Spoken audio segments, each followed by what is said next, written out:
თავის არა პირდაპირ ეთერშია 28 აპრილს მთაწმინდის პარკში სეზონი იხსნება. ფოტოგრაფებისათვის კი კონკურსი აღბეჭდა ყველაფერი ერთი კვირით ადრე გამოცხადდა.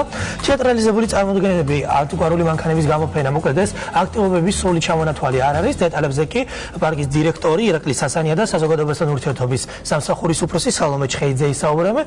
დილამშვიდობისა, მადლობა რომ გვეწვიეთ.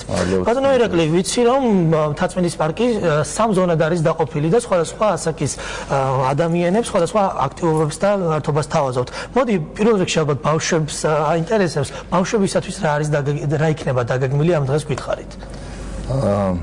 საერთოდ პარკი არის როგორც თქვენ მზანეთ დაყოფილი სამ ძირითად ზონად. თავის დროზე როცა დაიგეგმა ეს პარკი 2004 წელს დაგეგმილ იქნა ესე ევროპელი სპეციალისტების მიერ, კერძოდ ინგლისელებმა დაგეგმეს თავის დროზე. იცით მას ასლოვანი გამოცდილება აქვს პარკების დაგეგმარებაში და მოწყობაში. და თავიდანვე განსაზღვრული იყო, მინდა ხაზი გავუსვა პარკის დაგეგმარება, ისე რომ ეს ყოფილიყო ყველასთვის. არა მარტო ბავშვებისათვის, როგორც ახლა დღეს არის შეხედულება არსებობს სამწუხაროდ, არამედ ყველასათვის. და აქ არის წარმოდგენილი სამი ძირითადი ზონა, ეს არის საბავშვო ზონა, სადაც არის უამრავი ატრაქციონი, სადაც ბავშვს შეუძლია გაერთოს სხვა კარუსელიდან დაწყებული ვიდეო თამაშები და ასე შემდეგ. მათთვის არის სპეციალური სასწავლების ობიექტები. შემდგომ არის საოჯახო ზონა, ყველა ასაკისათვის, მათ შორის ბავშვები, ოჯახის წევრები ერთად შეიძლება გაერთონ და არის ექსტრემალური ზონა, თინეიჯერებიდან დაწყებული და მას ზევით. და ყველაფერი ეს არის განსაზღვრული, ასეთი რა ქვია, კარგად გათვლილი და განვითარებული. უბრალოდ სამწუხაროდ მე რატომღაც მოხდა ისე, რომ არასწორად მოხდა პოზიციონირება პარკის და ძირითადი აქცენტირება მოხდა მხოლოდ ბავშვებზე, რასაც დღეს ვცდილობ თუ შევცვალოთ. და ბავშვებს რა ელოდებათ? ამაზე დაწვრილებით მე ვისაუბრებ, ჩვენ გვინდა და პოზიციონირებასთან დაკავშირებით, როგორ თქვა ორი სიტყვა. სწორედ ამაშია საქმე, დღეს ვფიქრობ ჩვენ და ძალიან ბევრი ინვესტიციას ახორციელებს პარკის მფლობელები, საბჭო და მენეჯმენტი, მასთან დაკავშირებით, რომ მოხდეს პოზიციონირება სწორად ესმოდეს ხალხს, რომ ეს პარკი არის ყველასათვის, ყველა ასაკობრივი ჯგუფისთვის. ასეც იყო თავის დროზე სულ ძველად, თქვენ მამებს და ბაბუებს და ბებიებს ეხსენებათ. ეს პარკი იყო დასვენების და კულტურის პარკი და არა ბავშვების პარკი მხოლოდ. უფრო ხშირად ხოლმე როგორც წესი ამ პარკში ამოდიოდნენ ხოლმე ასაკოვანი, ახალგაზრდები, შეყვარებული წყვილები, რა თქმა უნდა, ჩვენ შეყვარებულთა ქუჩაც კი გვაქვს ასეთი. ამიტომ პრაქტიკულად ყველაფერი არსებობს იმისათვის, რომ მიიღოს ყველა ასაკობრივმა ჯგუფმა ნახოს თავისი ადგილი. მე მაგალითად ძალიან მიყვარს ატრაქციონები. თუ დაემატა რამე ახალი ატრაქციონები, ხა ეს ატრაქციონები ბავშვებისთვისაც არის, მაგრამ დიდებისთვისაც არის ძალიან კაი ატრაქციონები. და თუ დაემატა რამე ახალი. ხდება მთაწმინდის პარკი თუ არის ახალი პარკი, ახალ ატრაქციონს რაც შეეხება, ყველაფერი იგივეა, უბრალოდ არის კარგად მომზადებული. ტექნიკურად გამართული და შემოწმებული. ხო, ანუ საშიშროება ფაქტურად არ არსებობს ამისი.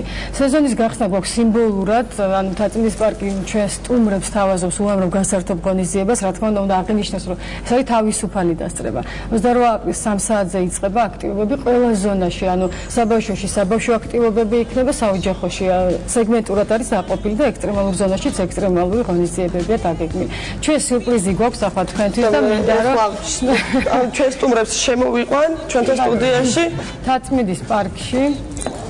რა სიურპრიზი ელოდება კიდე მომხმარებელს, აი ახლა ნახავთ. აი ჩვენი საყვარელი სტუმრები მოდიან. ეს ორი ბომბორა. ბომბორა მოდი. აი სწორედ ამასთან დაკავშირებით მინდა გითხოთ. მთელი ამ წლების განმავლობაში ბომბორა იყო პარკის სახე, თუმცა და ესეც ერქვა პრინციპში. რატომ შეიცვალა რებრენდინგი, რატო განახორციელეთ და მთაწმინდის პარკი ქვია, როგორც ვიცი ახლა. სწორედ ამიტომ ასოცირებული იყო ბომბორა მხოლოდ საბავშვო პარკთან. და სინამდვილეში როგორც მოგახსენეთ ხორციელდება ძალიან ბევრი ინვესტიცია, ძალიან ბევრი რამ უკვე გაკეთებულია პარკში, იმისათვის რომ ყველა ასაკობრივი ჯგუფმა მიიღოს ის რაც მას სურს დასვენების და გართობის კუთხით. ესენი არის ჩვენი პარკის ახალი გმირები, ხალბატონი სემბი და ბატონი ბერნარდი. შეყვარებულები არიან. ციცი ჟურნალისტი ამოცემასაც აპირებს, ქართული კომიქსი. ესენი იქნებიან გმირები პარკის, იცით ალბათ ესენი არიან სენ ბერნარები, დღეს საქართველოში როგორც ჩვენ ვიცით, აღარ არის SGS-ში, რატომღაც ჩვენ ჩამოვიყვანეთ ისინი, მაშველები არიან თავისი ბუნებით, ალპებში მათი წარმომავლობა არის სადღაც 1660-1670 წლებიდან მოდის SGS-ში და მათი თავარი ფუნქცია ეს არის მაშველი თოვლში დაკარგულ ადამიანებს გადაარჩენა ხოლმე და სალომე, როგორც ვიცი, საქველმოქმედო აქციაც არის დაგეგმილი და სპექტაკლიც დეტალურად გითხარი ამის შესახებ. ესე იგი, 28 აპრილის 3 საათზე დაიწყება აქტივობები მთაწმინდის პარკში. ჩვენთან გაიხდება რეტროფოტო ატელიე, რომელიც იმ დღეს სპეციალურ შეთავაზებას უკეთებს ჩვენ სტუმრებს, ან ფასებთან დაკავშირებით გულისხმობს, საოჯახო პაკეტები მზადდება და ფასდაკლებები. იქნება კონცერტი, იქნება თეატრი, ახალი თეატრი წარმოადგენს სპექტაკლს. ტანვარჯიშის სკოლა იქნება ჩვენთან იმ დღეს. ისე არ მინდა ჩამოთვალო და ვინმე გამომჩეს. უბრალოდ მინდა შევახსენო მაყურებელს და მომხმარებელს და ჩვენ სტუმარს აქტიურად მობრძადნენ მთაწმინდის პარკში ყოველდღიურად. უბრალოდ ჩვენ ამ დღეს სეზონის გახსნას 28 აპრილს ერთ დღეს ვჩუქნით ჩვენ სტუმრებს, იმიტომ რომ კიდევ უფრო გაუხალისოთ ის ერთი დღე და ვაჩუქოთ და იყვნენ ბედნიერები. ჩვენ ყოველთვის ვიზრუნებთ ჩვენ სტუმრებზე, მომხმარებელზე, რომ დარჩნენ კმაყოფილები. ასევე გვაქვს შეთავაზებები, უკვე ჩაშვებულია ჩვენი შეთავაზებები და მუდმივად ვიზრუნებთ იმაზე, რომ ჩვენი მომხმარებელი იყოს კმაყოფილი, რა თქმა უნდა, მთაწმინდის პარკის. როგორც ვიცი, პარკს ახალი ქუჩაც აქვს, რითია განსაკუთრებული სიყვარულის ქუჩა. სიყვარულის ქუჩა ამ წუთას მზადდება, პრეზენტაცია იქნება, განსაკუთრებული იქნება იმით, რომ პარკში ახალი ქუჩა იხსნება და შეყვარებულებისთვის, მუზეისთვის, ვისაც ლექსების წერა უყვარს, ეს იქნება მათთვის ძალიან კარგი საშუალება. გასაგებია, რომ 28 აპრილს ბევრი აქტივობაა დაგეგმილი, მაგრამ ჩამოვლადა ამ კონცეფციის მიხედვით, რომელიც ახლა ძველს დაუბრუნეთ ეს ახალი სამ ზონაზე. კიდევ რა სიახლე არის მთაწმინდის პარკში, უფრო კონკრეტულად რო ვთქვათ. ჩვენ გვაქვს სასწავლების ახალი ობიექტები, სხვადასხვა ტიპის რესტორნების და კაფეების სახით, შევქმნით ახალი კლუბი, რომელსაც ქვია Underwood Club, რომელიც არის ბორბლის ქვეშ, რომელსაც ყველა ხედავთ ხოლმე ქალაქიდან, რომელიც ყველასთვის დასანახია. მის ქვეშ მოვათავსეთ საკმაოდ დიდი ფართი, რომელიც სხვადასხვა ღონისძიებებისთვის შეიძლება იყოს გამოყენებული, რამოდენიმე ღონისძიება უკვე წარმატებით ჩატარდა.